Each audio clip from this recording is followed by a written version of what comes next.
Vídeo mostra o momento em que a marquise de um prédio cai sobre 2 estudantes em São Paulo. Piloto morre na queda de um jatinho em Maraú, na Bahia. Deslizamentos de terra deixam 1 morto e 5 feridos na Grande Vitória. Investigada na Lava Jato, construtora OAS assina acordo de leniência para pagar quase 2 bilhões de reais em 28 anos. Relatório final do encontro dos BRICS ignora a crise na América Latina. A política externa de meu governo tem os olhos postos no mundo, mas em primeiro lugar no Brasil. Índice do Banco Central mostra que a economia cresceu mais que o esperado em setembro. O dólar comercial fecha na 2ª cotação mais alta da história. Israel e Jihad Islâmica anunciam cessar-fogo na faixa de Gaza após 30 mortes em apenas 2 dias de conflito. Atirador mata pelo menos 2 alunos em uma escola na Califórnia, nos Estados Unidos. O prefeito de São Paulo, Bruno Covas, recebe alta depois de 23 dias internado em tratamento contra o câncer.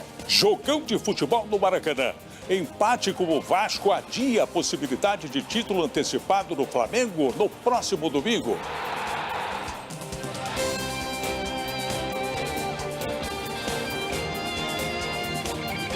Está no ar o SBT Brasil. Boa noite. Oi, boa noite. O governador do estado do Rio de Janeiro, Wilson Witzel, disse hoje que a cidade do Rio é tão segura quanto as cidades de Nova York, Paris e Madrid. Enquanto isso, parentes e amigos se despediam da menina Kathleen Gomes, de 5 anos de idade, baleada e morta a caminho da escola. O gari Francisco de Paula da Silva, uma outra vítima dessa violência, vai ser enterrado amanhã. Uma passarela desabou agora há pouco na Marginal Tietê, uma das principais avenidas da capital paulista. O acidente foi por volta de 7h30 da noite. A passarela caiu sobre 2 ônibus, 2 carros e 2 caminhões. O trânsito era intenso na hora do desabamento. No local está sendo construída uma ponte sobre o rio Tietê. As primeiras informações do Corpo de Bombeiros são de uma pessoa ferida, mas levemente. Neste momento, há 8 quilômetros de congestionamento na avenida, que está lotada diante da saída dos paulistanos para o feriado prolongado da Proclamação da República. E você vai ver daqui a pouco, a presidente interina da Bolívia afirma que Evo Morales não poderá participar de novas eleições. Motorista de caminhão perde o controle, veículo despenca de uma rodovia no interior paulista. A gente volta já já.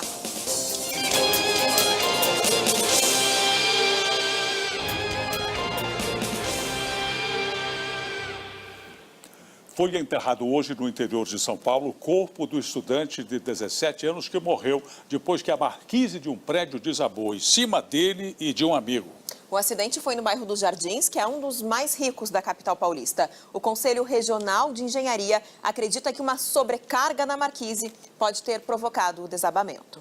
Um homem morreu e 5 pessoas ficaram feridas em 2 deslizamentos de terra registrados em Santa Leopoldina, no Espírito Santo.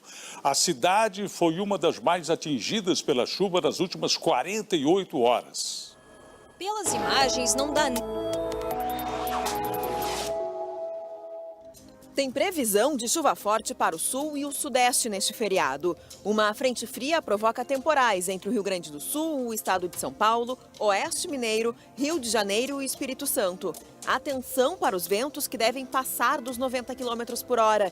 Na capital paulista, o sol aparece entre nuvens e faz 26 graus. No sábado e no domingo, as instabilidades perdem força e o tempo volta a ficar firme, mas não esquenta muito. No Rio de Janeiro, o feriadão começa com chuva forte. O sol aparece no sábado e ganha mais força no domingo. Tempo firme e ensolarado no Nordeste. Vai dar até praia no Recife e em Natal. Em Salvador, a máxima vai ser de 30 graus. Uma portaria do Ministério da Economia, que foi publicada hoje no Diário Oficial, aumenta de 300 para 500 dólares o limite de compras em free shops de fronteiras terrestres ou fluviais, o que vai beneficiar quem cruza a fronteira do Brasil com o Paraguai, por exemplo. Ao mês, o governo já havia aumentado para 1.000 dólares o limite de compras em lojas duty-free localizadas em aeroportos. As novas normas começarão a valer no dia 1º de janeiro do ano que vem. O prefeito de São Paulo, Bruno Covas, que está em um tratamento contra um câncer no aparelho digestivo, teve alta hoje. Ele voltará a trabalhar na prefeitura na semana que vem. Depois de 23 dias de internação, Bruno Covas... Ele está otimista. E terminou hoje em Brasília o encontro do BRICS, o grupo de países em desenvolvimento. Brasil, Rússia, Índia, China e África do Sul assinaram um documento com metas de cooperação. Antes de se encontrar com O IBCBR, que é o índice do Banco Central considerado prévia do Produto Interno Bruto, surpreendeu o mercado positivamente. Em setembro, teve alta de 0,44%. A expectativa era de um avanço de 0,39%. O acumulado nos últimos 12 meses está em quase 1%. A notícia ajudou a Bolsa de Valores de São Paulo a fechar em ligeira alta, mas não impediu que o dólar atingisse a segunda cotação mais alta da história, pressionado pela guerra comercial entre China e Estados Unidos e pela instabilidade na América do Sul. E o presidente Jair Bolsonaro falou agora há pouco, durante uma transmissão ao vivo nas redes sociais, sobre uma possível redução da taxa Selic. A taxa Selic está 5%, é sempre para diminuir. Servidores do Rio Grande do Sul protestaram hoje contra um pacote do governo que corta os benefícios do funcionalismo público. O Estado se encontra entre os mais endividados do Brasil.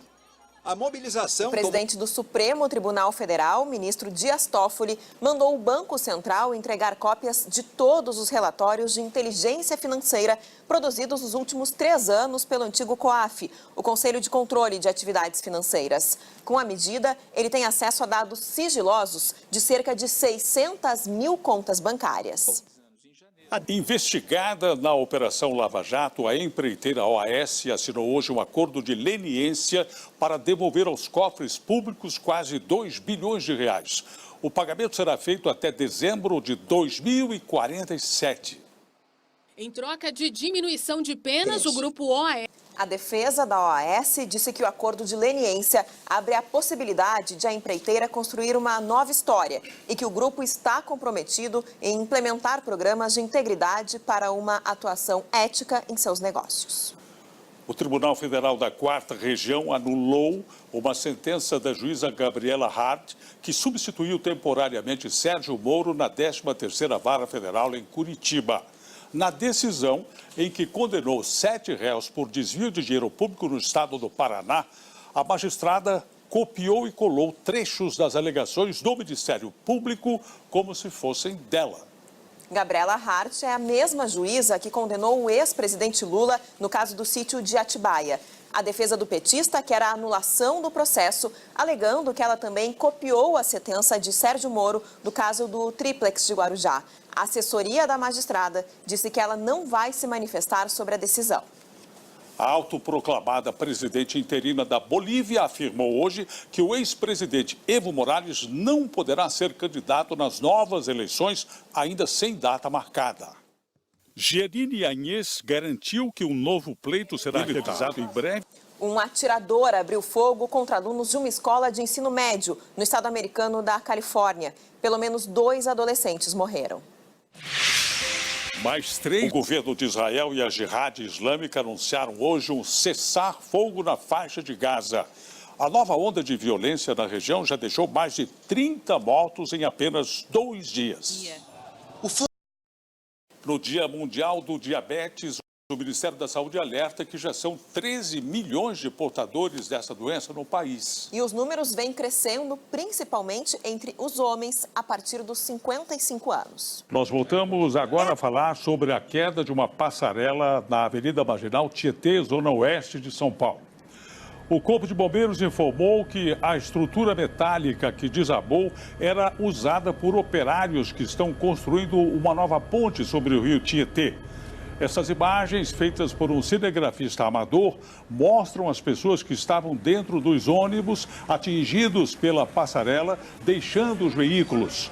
Chovia bastante na hora do acidente. Pelo menos 20 bombeiros estão no local. 2 pessoas que estavam dentro de um carro ficaram levemente feridas e estão sendo levadas para um hospital da região. A Marginal Tietê continua completamente interditada no sentido da rodovia Castelo Branco. O acidente foi por volta de 7h20 dessa noite. Continua chovendo na cidade de São Paulo. Segundo a CET, já são 176 quilômetros de congestionamento em toda a cidade. Muito acima da média, que varia entre 70 e 112 quilômetros. Ela foi identificada como Marcela Brandão Elias, de 35 anos. Outras 9 pessoas ficaram feridas. No futebol, Flamengo e Vasco fizeram um clássico espetacular no Maracanã com 8 gols. Agora, o resultado impede que o Flamengo conquiste o título do Brasileirão neste fim de semana. Punições. O Flamengo... Uma boa noite. Boa noite para você, até amanhã.